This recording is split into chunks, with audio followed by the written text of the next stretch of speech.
回里第一次看到长公主落泪，为的居然是一个外人，那个被李隆基下令杀死的上官婉儿。唐轨对历史的考究真的是紧跟考古队的步伐呀，而这一段声泪俱下拍的一点都不夸张。真实的历史其实更震撼人心，是有伯牙绝弦，更有宛平之交。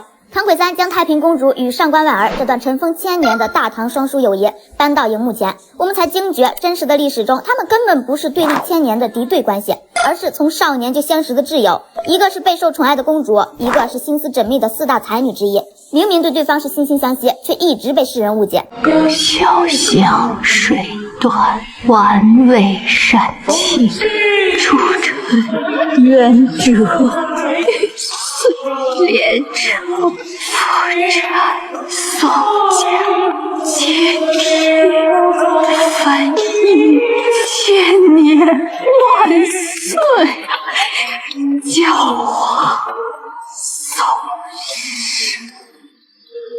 直到这句墓志铭中千年万岁浇花颂声出现，才明白两个那么优秀有才的女孩子怎么可能因为争一个男人而反目。说起俩人的友谊让人动容，为了给婉儿证明，太平整理史书为她写下墓志铭。纵然史书由不得她书写，但太平也不愿婉儿背负骂名，她写下了900字墓志铭，只愿千年万年后还会有人和她一样永远永远地记着婉儿。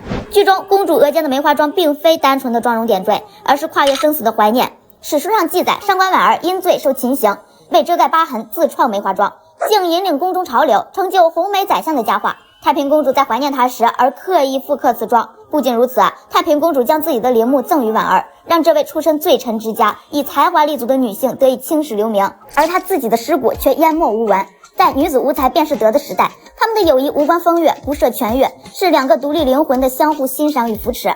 历史上对他们有再多的误解和构陷，也无法完全否定上官婉儿的才华和太平公主无上的权利。作为历史上唯一的双皇之女、双皇之妹，太平公主绝对称得上全中国历史上血统最正的地地道道嫡公主。我的父亲、母亲，还有2个哥哥，都是皇帝。现在就连我的侄儿也做了皇帝。我作为大唐独一无二的大长公主，怎么就不可以？也正因为身份的不同寻常，注定她这一生都不会平凡。这份不凡远非影视剧中锦衣玉食、权力在握的简单刻画。在封建皇权的棋局中，一名可以运筹帷幄的女性，既为棋子，也为下棋者，这份复杂与挣扎，应该是咱们普通人难以想象的。太平是武则天最疼爱的女儿，却也因为这份疼爱给了她无上的权力。这份权力之下，也裹挟着她卷入朝堂的刀光剑影。她拥有双皇之女的至高荣光，却也因为这份荣光，她在用一生守护立唐。权力真的是个好东西，给你无上的人生体验，也能造就最悲剧的人生结局。而两位挣扎在权力斗争的女性背后，都有着武则天的影子，作为武后亲手培养的2颗掌上明珠。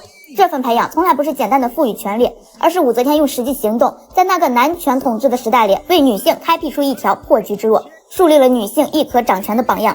她打破后宫不得干政的铁律，登基称帝，用实际政绩证明女性的治国能力。然而有的人却揪着武则天养男宠这事大谈特谈。说实话，武则天是皇帝后宫佳丽3000，在当时很正常，是一种权力的象征。为何这事落到武则天身上就不行了？还会被人说教？养男宠其实也是武则天在一个男权时代做出的反抗。但凡去了解武则天养男宠的真实过程，就可以看出这跟大多数皇帝昏君深陷温柔之乡不一样。唐轨3中，太平公主为武后愤愤不平，这种思维真的是太超前了。天后劝农桑，伯父尧，兴水利，师屯田。他在位期间，虽宫廷多事，但民间安定，粮仓都是满的。我大唐人口增长何止100万，天后还完善科举，给平民学子入仕的机会。当时亦可谓万国来朝。如此伟大的天后，竟然有人恨她？难道就因为她是女子？不仅是这些成就，她在位时还大力打击门阀，扶植寒门，稳定边疆，发展经济，甚至还首创武举。后来平定安史之乱的名将郭子仪就是武举出身，也不怪沈玉死心塌地的追随。武后私下的生活与她的历史功绩相比，那真就不叫个事儿。如今再看这段历史，我们会发现武则天、太平公主、上官婉儿3人为我们展现了唐代女性力量。武则天是开创者，她打破了性别桎梏；太平公主与上官婉儿是继承者，用自身行动证明了女性的才华与勇气。他们的故事之所以比影视更震撼，不仅是因为友谊动人、人生精彩，更是因为在那样一个封建社会里，他们勇敢活出了不被定义的样子。1000年后的今天，当我们提及女性力量，再看她们的故事，还是会被那份勇气打动。有时候我会想，如果他们知道1000年后有这么多人记得他们，佩服他们，会不会也觉得很值？反正对我来说，每次了解他们的故事，都觉得自己又多了点不被偏见绑架的底气。这大概就是历史最神奇的地方，也是影视剧最正确的引导吧。